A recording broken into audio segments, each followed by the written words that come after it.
કે જ્યારે 1962 ની અંદર સાહેબ યુદ્ધ થાય, 1962 ની અંદર યુદ્ધ થયું, એમાં આપણે પાકિસ્તાન સામે પહેલી વાર યુદ્ધ જીત્યા હતા સાહેબ.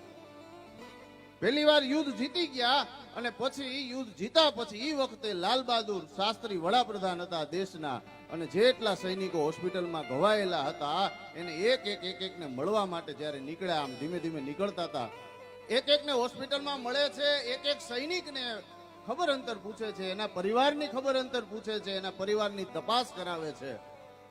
એમાં બરાબર એક હોસ્પિટલની અંદરથી આ દાખલ થયા અને બરાબર 2 સૈનિકોને મળ્યા ત્યારે છેલ્લા એક ખાટલા ઉપર એમ કહેવાય કે એક સૈનિક ગંભીર રીતે ઘવાયેલો હતો, એની સામું નજર ગઈ એટલે વડાપ્રધાનની હારે જે ડોક્ટર ઉભા હતા ને એને એટલું કીધું કે આ હવે બચશે નહીં. હે તો કે હા, એ જે તમે જોવો છો એ સૈનિક એટલી ગંભીર રીતે ઘવાયેલો છે, એના પગ છે એ કપાઈ ગયા છે અને એટલી બધી ગોળીઓ વાગી છે, અમે ગોળીઓ તો કાઢી લીધી છે, પણ કદાચ એ હવે બચશે નહીં. અમારી પૂરી કોશિશ છે એને બચાવવા માટેની, પણ કદાચ આ બચશે નહીં આ સૈનિક.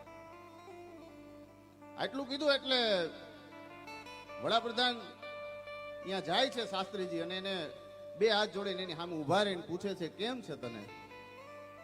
એટલે સૈનિકની આંખમાંથી દળ આંખડાની ધાર થઈ સાહેબ, રોવા માંડ્યો. એટલે વડાપ્રધાને એટલું કીધું કદાચ એને બાળકો યાદ આવ્યા હશે, એને પરિવાર તમને યાદ આવતો હોય છે, અમે એની ધ્યાન રાખશું ભાઈ, જો ચિંતા કરીમાં તને કઈ નહીં થવા દો, અને તારા પરિવારનું દેશ ધ્યાન રાખશે, અમે ધ્યાન રાખશું. આટલું કીધું ને એટલે સૈનિક રોતા રોતા 2 હાથ જોડીને એટલું કીધું કે પરિવાર અને બાળકોથી વધારે મને મારી માતૃભૂમિ વાલી હતી ને, એટલા માટે તો હું સૈન્યમાં ગયો છું. મને બાળકોની ચિંતા નથી, મારા પરિવારની ચિંતા નથી, તો એ કે મારા દેશનો વડાપ્રધાન મારી સામું ઊભો છે અને મારે મજબૂરી એ છે કે મારા પગ નથી, મારે સલામ મારવી છે. સાહેબ, આ દેશના આવા સૈનિકો જ્યાં સુધી આપણી વચ્ચે હાજર છે કે મારા દેશનો વડાપ્રધાન ઊભો છે અને એનું સેલ્યુટ નથી કરી શકતો, એ વાતનું મને દુઃખ છે. આ સૈનિકો છે આપણા દેશના સાહેબ. અને અમુક નેતા આમ ખરેખર બહાર મોકલ્યા જેવા જ નથી.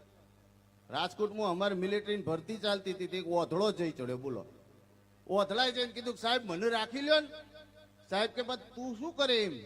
હું તો